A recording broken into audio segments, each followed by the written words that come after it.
Good morning and welcome to our UU Holton Sunday service coming to you from the Unitarian Parlor in Holton, Maine.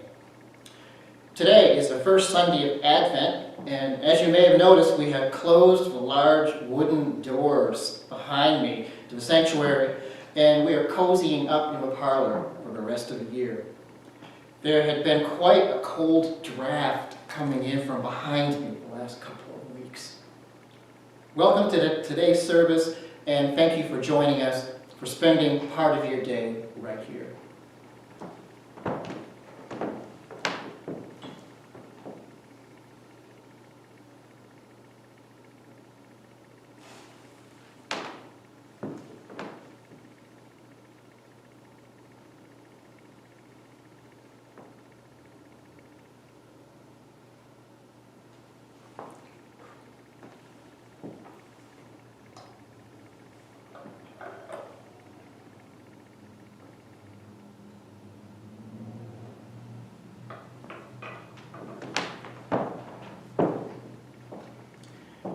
We'd light the chalice today for the first Sunday of Advent. Even small lights help to make a difference this time of year in these shortening of days. And we light the first candle of Advent on our Advent wreath for generosity, for the constancy of generosity and gifts that are always heading our way. Give and take is the exchange policy of the universe. Give and take, give and take. May we be open to and part of that movement today.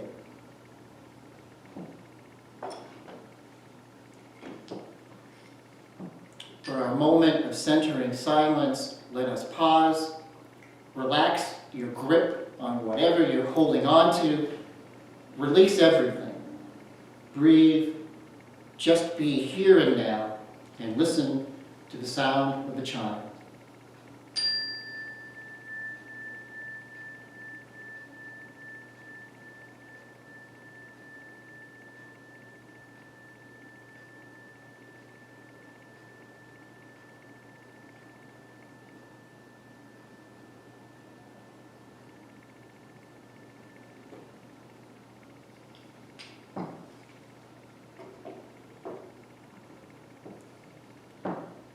Opening words are by our former Minister Emerita, Reverend Martha Newman. It's titled, The Leap. We live in an old world that is dissolving, and a new world that is frightening, apprehensive, and is very uncertain. That new world holds a promise we cannot yet quite define. Advent is about restoration. Advent is about recreation. Each leap of creation brings the new. Each leap of creation brings its own promise. Now in Advent, expectation lights our eyes, giving to us the gift of new ways to see. Now in Advent, our seeing, our hearing, awakens us from our sleep. We find ourselves with the stirrings of new life. So let us go ahead this morning and light candles of joy and concern for those things going on in our lives and in the world around us.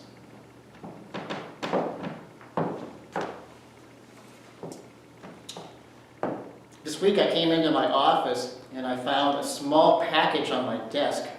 I opened it, and inside I found a note and a Weeble. You may remember that I referred to the Weeble 2 weeks ago, and Untitled the bounce back effect. A weeble has the uncanny ability to get right back up even when it's pushed down a number of times. 6 times down, 7 times up. Here's what the note said. Those who wait upon God shall renew their strength. They shall mount up with wings like eagles. They shall run and not be weary. They shall walk and not faint. Isaiah 40. They may wobble, but they won't fall down.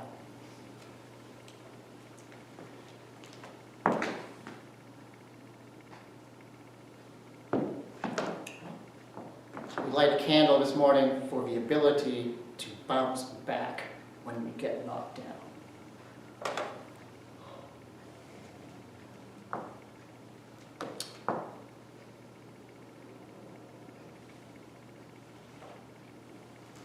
We light a candle for those affected by the heavy rainfall and landslides in British Columbia and the American Northwest.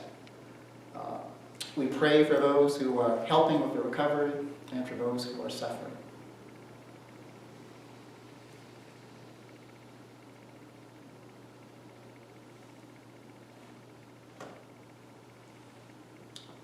We continue to light a candle for those affected by the coronavirus pandemic, for those who have contracted COVID, and for those who are struggling with long-term effects that linger. And we light a silent candle on this first Sunday of Advent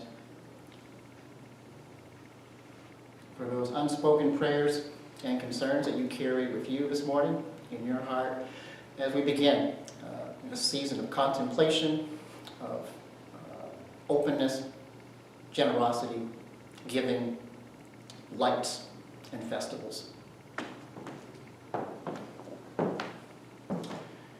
This bowl of sand and candles holds our pain, our hopes, and our joys. So we'll take just a few moments to use this space to include what you carry with you today.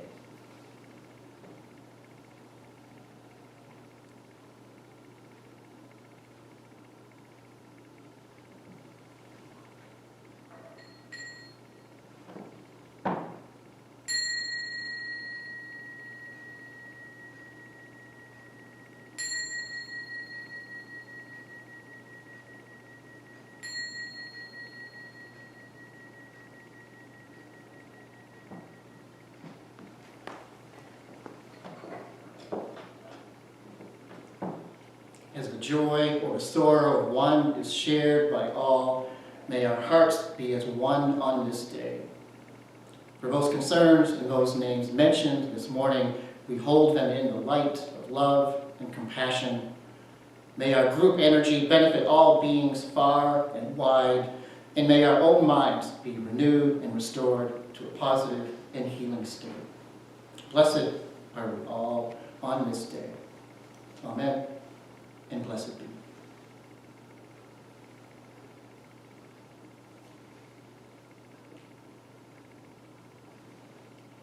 For our music selection this morning, we have an instrumental by the gypsy jazz trio Amerinush, who appeared in one of our Unitarian concerts in the sanctuary several years back. The song is titled Jean de Saint-Colomb, named after a French composer and violist from the 17th century. And since it's an instrumental, you don't have to worry about the French translation. Let the music take you on a contemplative detour for the next few minutes. Amerinush is Richard Shepherd on guitar, Michael K. Harris on contrabass, and Julian Loida on percussion.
A visitor to Israel attended a recital and concert at the Moskovitz Auditorium.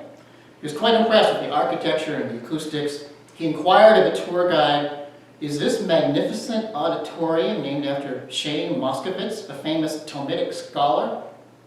"No," replied the guide. "It's named after Sam Moskovitz, a writer." "Never heard of him. What did he write?" "He wrote a check," replied the guide.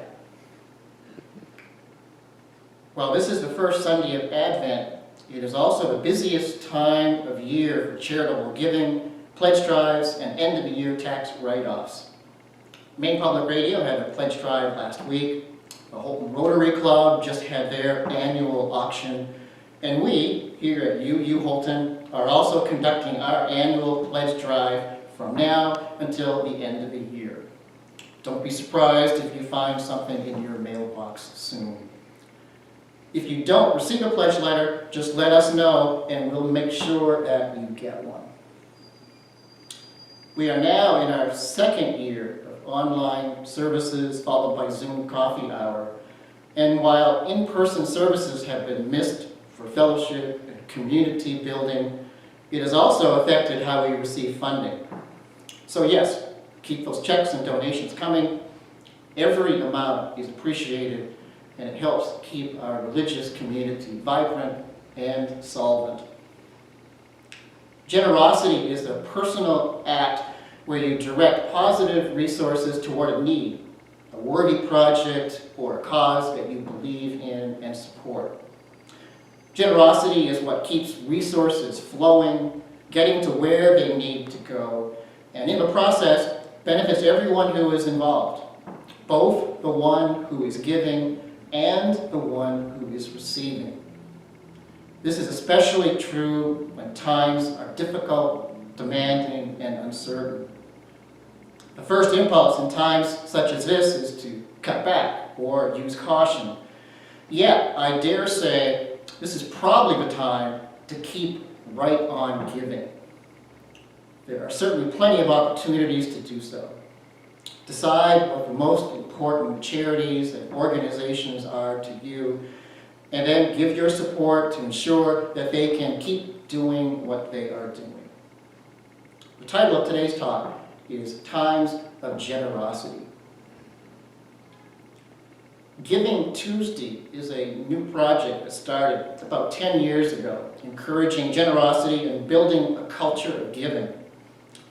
Giving Tuesday follows Cyber Monday, which follows Black Friday, the day after American Thanksgiving. The giving season is as important to charities as Christmas shopping is to stores. It's not uncommon for charities to receive 40% to 50% of their annual donations in the month of December. Their website is givingtuesday.org, and here's what it says about the project on their homepage. Giving Tuesday, often stylized as #GivingTuesday, is observed on the Tuesday after Thanksgiving in the United States. Giving Tuesday is a global generosity movement unleashing the power of radical generosity. Giving Tuesday was created in 2012 as a simple idea, a day that encourages people to do good. Since then, it has grown into a year-round global movement that inspires hundreds of millions of people to give, collaborate, and celebrate generosity. Join the movement and give each Tuesday and every day, whether it's some of your time, a donation, or the power of your voice in your local community. It's a simple idea, whether it's making someone smile, helping a neighbor or stranger out, showing up for an issue or people we care about, or giving some of what we have to those who need our help.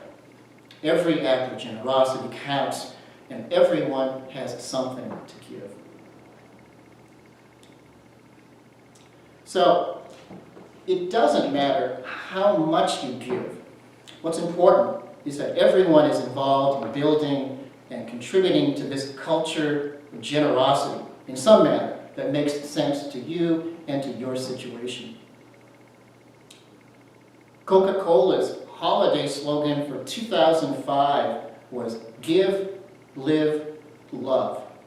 And it pictured two polar bears and a penguin sitting in the snow, opening a big box filled with bottles of Coca-Cola on ice. A can come out each year from Coca-Cola with some particular logo or photograph. Speaking of the ad campaign, Coca-Cola executive Katie Bain said, "Our special holiday message of give, live, love reminds people to come together and share the magic of the season and the spirit of generosity, just as our polar bears, penguins, and Santa do. For all of the shortcomings of our American version of Christmas and the holidays, along with its unrealistically idealized expectations of snowy backdrops, cool office parties, and a Bing Crosby soundtrack, it does offer a glimpse of what life can be like if we only give, live, and love, like Coca-Cola has reminded us to do. Poet Maya Angelou says, "I have found that among its other benefits, giving liberates the soul of the giver." Giving, living, and loving is the nature of the universe. It's a natural movement of life expressing itself in every direction.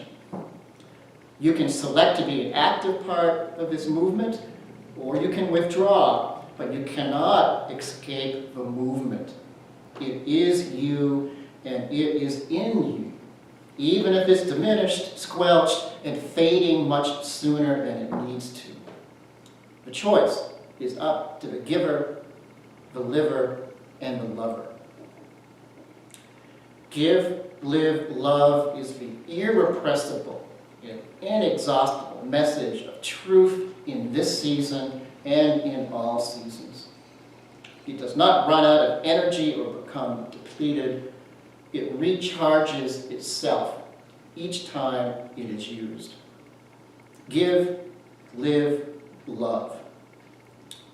Everyone benefits from this arrangement, the giver and the givee. Give and take is the exchange policy of the universe. It's always give and take.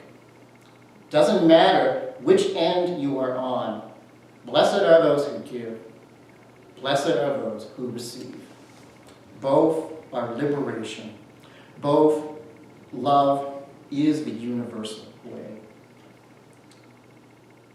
Here's a story from Jack Cornfield's collection, Stories of the Spirit, Stories of a Heart, and it's titled, Move Your Car. I'm 92 years old. I get up every morning at 7 a.m., and each day I remind myself, wake up, get up. I talk to my legs. Legs, get moving. Legs, you're an antelope. It's a matter of mind over matter. You have to have the right spirit. And I'm out the door and on the streets 7:30 a.m. sharp. I'm wearing my Honorable Sanitation Commissioner badge they gave me from City Hall. I'm alert, I'm ready, I'm out there, and I've got my whistle.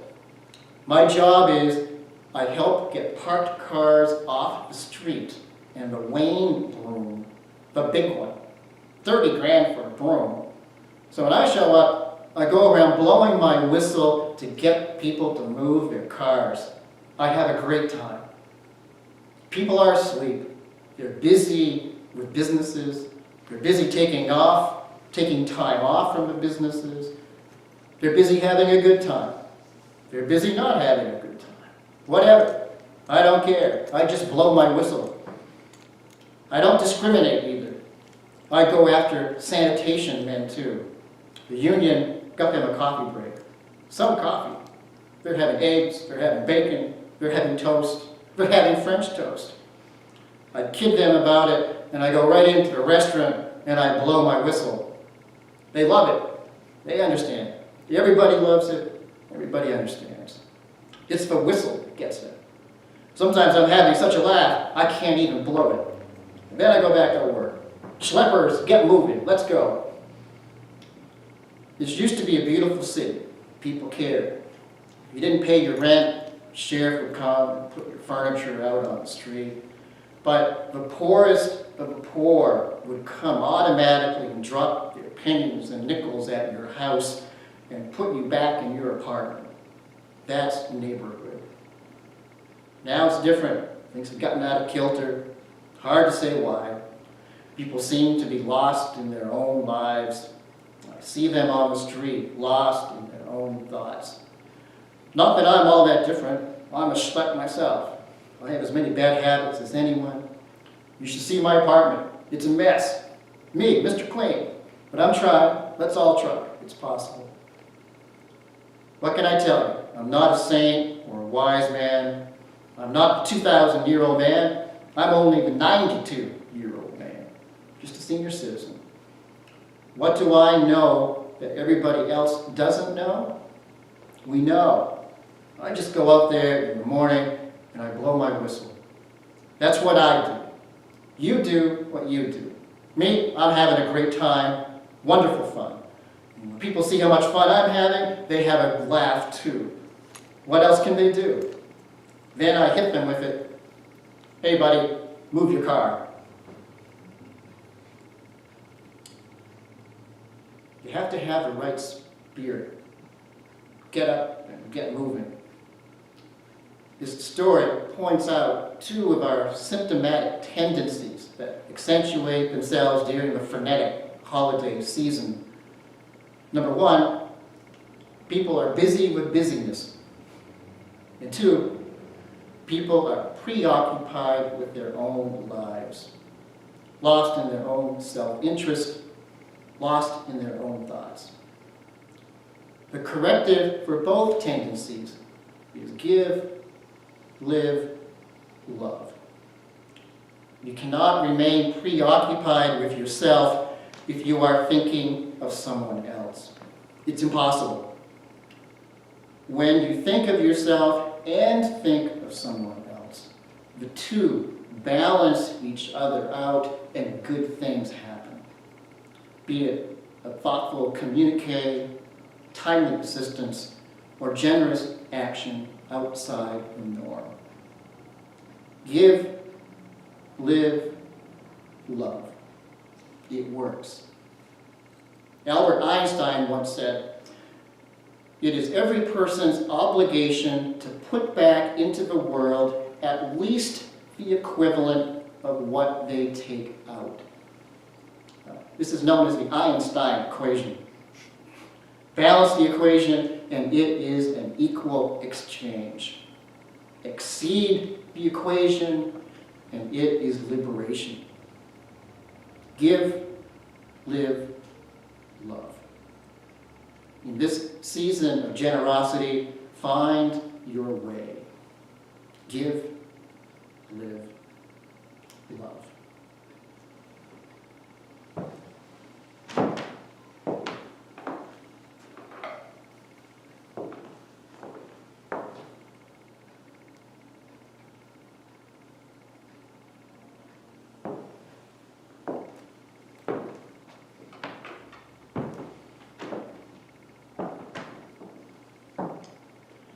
May our spirits be renewed and our resolve strengthened as we meet the challenges of the days ahead.